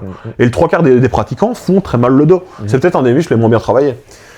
C'est peut-être pour ça que tu as beaucoup de souplesse aussi au niveau des épaules, hein, parce que tu travailles en full amplitude finalement. Ouais, ça m'aide pas à ne pas aller chez le kiné, mais... Et gratter le dos, ça va mieux? Ça va, hein. Ça va, j'ai gagné un petit peu. Celui-là, c'est un peu compliqué. Le problème, c'est le volume. Hein. Ouais, c'est ça. Le volume est dans le chemin. Et alors... moi, je supporte pas ceux qui se filment tout le temps et qui postent tout le temps sur les réseaux, pour ou contre de filmer ces séances. Pour et contre. Non, bien sûr. C'est-à-dire que filmer pour corriger, je suis le premier. Maintenant, je suis assez fatigué, et vraiment, je suis premier degré, le terme n'est même pas encore assez fort, des gens sur les réseaux sociaux. Et c'est pour ça que j'ai encore du mal à faire du contenu sur les réseaux, c'est que je trouve que les gens se permettent un peu vite de donner leur avis. Il y a un moment, ferme ta gueule. C'est vulgairement dit, mais je veux dire, est-ce qu'à un moment, tu fais 60 kilos, tu fais la muscu depuis 1 an, est-ce qu'on t'a demandé ton avis? Même si c'est pour me sortir un truc scientifique, même si potentiellement c'est vrai, est-ce qu'on t'a demandé ton avis? Tu vois ce que je veux dire? Ça me fait penser... Tu connais le Raptor? Ouais. Lui, pour les commentaires négatifs, il avait dit « J'attribue un coefficient à ceux qui le disent, ou alors tu le lis avec une voix de gogol, les commentaires. » Et là, tout de suite, ça passe beaucoup mieux. Parce que le problème, quand tu lis un commentaire négatif avec ta propre voix, c'est comme si ça avait la même valeur que quelqu'un te le disait à toi-même, tu vois. Comme si tu te le disais à toi-même. Ouais. Donc c'est beaucoup plus violent. Tu le lis avec une voix de gogol, tout de suite, c'est beaucoup plus drôle. Je testerai ma prochaine vidéo. Mais typiquement, il y a des gens, ils se permettent de faire des commentaires. C'est affolant, enfin je veux dire vraiment, je ne sais même pas quoi dire de plus. Vraiment on a un stade, et le problème d'internet, et c'est là où c'est un peu la corrélation avec les vidéos, c'est qu'internet c'est un monde où même les gens qui n'ont rien à dire ouvrent leur bouche. Et c'est pénible. Ah oui, mais ça, c'est pénible. Le problème, c'est que tu vas me dire, on a tous commencé quelque part. Est-ce qu'il y a une réelle légitimité? Est-ce qu'il y a un point de départ pour donner son avis? Est-ce qu'il y a un point de départ pour se sentir légitime en musculation? Le problème, c'est que c'est assez flou, c'est un prisme. Il y a des gens qui sont hyper calés, qui ont des physiques de merde, parce qu'en fait, ils ont énormément étudié avant même d'appliquer. Mais est-ce que finalement, tu peux faire confiance à quelqu'un qui n'a fait que étudier? Tu vois ce que je veux dire? Je pense qu'il faut faire les deux. Hein. Oui, c'est ça. Le problème, c'est que t'as la pratique et la théorie. Et quelqu'un qui est full théorie, j'en ai déjà vu plein sur Instagram, ils ont des physiques de merde, parce qu'en fait, en pratique, ils foutent rien. C'est comme le no-rep, je vois typiquement. Et c'est vrai que, bêtement, parfois, comme je te disais, moi, je passe ma journée à corriger des gens sur des mouvements. Et quand j'ai des personnes qui n'arrivent pas à ressentir un muscle sur un tel mouvement ou un tel autre, que ça rentre pas, des fois, je m'arrête, je fais le mouvement, je comprends, je le fais comme eux, je comprends ce qui marche pas, et puis après, je fais les liens avec ce que je connais, et là, en fait, je leur dis, ah, ok, fais-le comme ça, et là, il y a le déclic. Ouais, mais le problème, c'est que là, on est sur la génération science based. Vraiment, je tire à balles perdues sur eux tellement ils m'énervent. C'est que les mecs, ils vont te prendre un papier sorti du contexte et ils vont faire une vérité générale. Typiquement, le dernier débat que j'avais eu, et ça m'avait énervé, c'était les exécutions trichées ou plutôt explosifs ou contrôlées. Alors évidemment, moi j'expliquais que vous êtes bien gentils les mecs, mais que quand on est débutant, faire de l'explosif, c'est peut-être vachement con, tu vois. Alors t'as l'armée des Mongols qui sont venus, ils ont dit non, les papiers ils disent qu'il faut faire de l'explosif, ça te donne de la masse musculaire. Oui, mais le problème c'est que pour qui, pourquoi, comment. Si jamais tu donnes de l'explosif à quelqu'un qui n'a jamais fait de musculation, il va s'arracher un truc. Parce qu'il n'a pas de coordination, il n'a pas encore d'unité motrice, il n'a pas encore de masse musculaire pour encaisser, ses tendons ils sont pas prêts à encaisser. Et le problème c'est que de quoi? Hashtag CrossFit. Ouais, c'est ça. Ouais, c'est vraiment ça. Et le problème c'est que le mec, oui, le meilleur moyen de prendre du muscle, c'est de faire de l'explosif, mais tu lui donnes à lui, il va s'exploser un truc. Donc, le meilleur moyen pour un débutant de prendre du muscle, c'est d'apprendre la coordination et de commencer par faire du léger, enfin pas forcément du léger, mais du contrôlé, et d'y aller mollo, tu vois. Alors, t'as les sciences basées, ils sont sortis. De nouveau, les sciences basées, ils ont 3 mois de muscu en à peine, ils ont lu 2 papiers, c'est des scientifiques, tu vois ce que je veux dire? Puis, il suffit d'avoir flirté un tout petit peu avec les études scientifiques, ou même d'avoir fait un mémoire une fois, bref, non, ça, on va pas évoquer le sujet, mais il suffit d'avoir lu un petit peu les papiers pour voir que si tu recherches d'une certaine façon, tu trouves quelque chose qui va dans le sens de ton hypothèse, et si tu fais la recherche dans l'autre sens, c'est comme avec ChatGPT en fait. ChatGPT, si tu veux, tu lui fais une démonstration, il peut devenir antisémite, tu lui fais une démonstration, et peut-être pas ChatGPT, mais plutôt Grok. Mais ChatGPT te donnera toujours la réponse que tu as envie d'entendre. C'est ça, ouais. Donc finalement, c'est un peu la même chose. Toi-même, quand tu veux te confirmer quelque chose et que tu vas faire des recherches scientifiques, c'est pas 1, 2, 5, 10 papiers qui vont te permettre de tirer une conclusion. C'est plutôt l'entonnoir géant de toutes les études qui ont été faites et qui sont suffisamment récentes sur un sujet qui va faire qu'on a un faisceau de preuves qui nous indique que jusqu'à preuve du contraire, ce serait ça l'idéal. Mais c'est déjà perché, et le problème c'est que d'une étude à l'autre, l'âge des participants varie, le nombre des participants varie. Mais il y a des biais dans toutes les études, même dans une étude il y a plein de biais, et même qui a demandé l'étude. Et c'est pour ça que là où je trouve que je suis pas bien placé pour tirer sur eux, c'est que moi je n'ai jamais lu un papier de ma vie parce que ça m'intéresse pas. Typiquement moi je suis un homme de terrain, typiquement tu vas m'expliquer que en faisant un truc interne je vais gagner 10% de gain, j'en ai rien à foutre. Mais le problème, c'est que moi, j'ai jamais lu de papier, mais je sais comment on lit un papier. Les mecs, eux, ils s'amusent à lire des papiers, ils lisent la conclusion, ils lisent le résultat, ils lisent pas toutes les mises, les explications, et même la méthodologie, et même ce que les scientifiques eux-mêmes remettent en cause dans la méthodologie, parce qu'ils le font dans tous les papiers, ils prennent le truc, ils font ça, c'est la vérité. Ouais, c'est ça. En fait, ils lisent l'abstract, alors qu'il y a toute la discussion derrière qui est finalement ce qui est le plus passionnant. C'est ça. C'est là où. Mais ils sont scientifiques. Ouais. Et d'ailleurs, en faisant ce qu'ils font, tu gagneras 30 kg de muscle en 2 ans, pardon. Google Scholar. Et tu auras des tendinites aussi. CV Google Scholar. Bah top, merci pour tes éclairages et pour ta lumière aussi. Non mais merci d'avoir accepté l'invitation, c'était passionnant. Avec plaisir. T'as vraiment des tas de choses à dire quand même, et ça vaut le coup d'être entendu. Moi je suis pour que tu commences ton coaching, ce sera vraiment épique, et je pense que faut pas tout de suite se dire je dois coacher quelqu'un pour qu'il devienne le CBUM 2, mais plutôt te dire bah voilà, je commence parce que j'ai envie de faire un à côté. En plus il n'y a plus besoin de la gestion pour se lancer comme indépendant. Non, ici c'est YOLO. Donc ça va être le bordel, donc il nous faut un messie vite. Et franchement ce sera top de faire une mise à jour avec toi si tu veux bien au mois de mars. Ouais, avec plaisir. J'espère que j'ai parlé de manière cohérente, pas trop, mais j'espère que j'ai pas été trop décousu, que j'ai pas parlé trop vite. Parce que le problème de ma personnalité, c'est que j'ai tendance à réfléchir, à parler plus vite que ce que je réfléchis. Ce qui peut être très problématique sur YouTube. Mais non, pas par rapport à ce que je dis, mais de la manière à structurer les événements. J'ai toujours un débit de parole un peu trop élevé, donc j'espère que je me suis fait comprendre. Mais ouais, c'était un plaisir de participer, et ça m'a fait plaisir d'être invité aussi, hein. Vraiment. Bon, actuellement, il n'y a toujours aucune vidéo qui est sortie, donc là, tu sais même pas ce qui va se passer, peut-être que je vais tout recouper, et ça va partir en 17e chambre et en convocation. Non, pas du tout, mais est-ce que tu aurais quelque chose que tu voulais aborder avant qu'on termine ? Non, parce que le problème, c'est que moi, quand tu me lances sur un sujet, j'ai envie de discuter de ça pendant 10 ans. Ouais, ok. Du coup, le mot de la fin. Le mot de la fin, est-ce qu'il faut les débutants. Un mot de la fin je ne sais pas quoi dire. Croyez en vous. Allez, et remettez-vous en question et perfectionnez-vous dans l'échec. Voilà. Waouh. Ça, c'est... Waouh, les antithèses. Les antithèses, c'est ça. Mettez-vous en question. C'est ça. C'est bien ça. En fait, faites tout ce que je ne fais pas, ça ira bien. Faites l'inverse de moi et vous serez heureux, les enfants. C'est ça. Bah super. T'as un Instagram? J'ai un Instagram, Ludovic Trussard. Ok, on retrouvera ça. J'ai un Facebook, non je l'utilise plus Facebook, c'est pour les vieux. Mais je suis facilement trouvable. Voilà. Super. Merci beaucoup d'avoir regardé l'épisode jusqu'au bout. N'hésitez pas à vous abonner et à nous dire en commentaire ce que vous en avez pensé. Et si vous êtes intéressé pour aller plus loin, pour travailler avec nous, n'hésitez pas aussi à nous retrouver donc, sur les réseaux sociaux. Ludovic qui aura certainement commencé le coaching d'ici là, on espère. Je vais continuer de le tacler au corps. Et pareil pour moi, n'hésitez pas à me suivre. Voilà, merci beaucoup. Passez une bonne journée, une bonne soirée et à très bientôt. À la prochaine. Merci. Hein. Écoute, je t'en prie. J'espère vraiment que j'ai pas dit. Non, je pense que. J'ai vraiment eu l'impression de parler de choses décousues. Non,